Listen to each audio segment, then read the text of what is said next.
ಸಂತೋಷ ಹೊತ್ತು ಮಗಳು ಬಂದಿರುವ ಬಗ್ಗೆ ಹೇಳಿಕೊಂಡು ನನ್ನ ಮುದ್ದು ಸುಕುಮಾರಿ ಎಂದು ತೇಜಸ್ವಿನಿ ಪ್ರಕಾಶ್ ಬರೆದುಕೊಂಡಿದ್ದಾರೆ.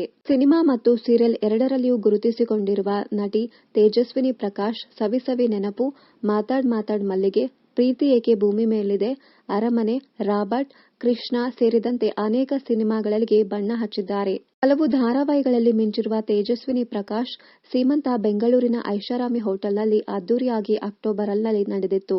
2022ರಲ್ಲಿ ಮಾರ್ಚ್ ತಿಂಗಳಲ್ಲಿ ತೇಜಸ್ವಿನಿ ಮತ್ತು ಪನಿ ವರ್ಮಾ ಅದ್ದೂರಿಯಾಗಿ ಮದುವೆ ಮಾಡಿಕೊಂಡಿದ್ದರು. ಕನ್ನಡ ಚಿತ್ರರಂಗದ ಸ್ಟಾರ್ ನಟ-ನಟಿಯರು ಆಗಮಿಸಿದ್ದರು. ಸದ್ಯ ಮದುವೆ ನಂತರ ಯಾವುದೇ ಸಿನಿಮಾ ಅಥವಾ ಧಾರಾವಾಹಿಗಳಲ್ಲಿ ತೇಜಸ್ವಿನಿ ಅವರು ಕಾಣಿಸಿಕೊಂಡಿಲ್ಲ. ಮದುವೆಯಾದ ನಂತರ ಫ್ಯಾಮಿಲಿಗೆ ಪ್ರಾಮುಖ್ಯತೆ ನೀಡುವ ಮೂಲಕ ನಟಿ ಸಿನಿಮಾ ರಂಗದಿಂದ ದೂರವಿದ್ದಾರೆ.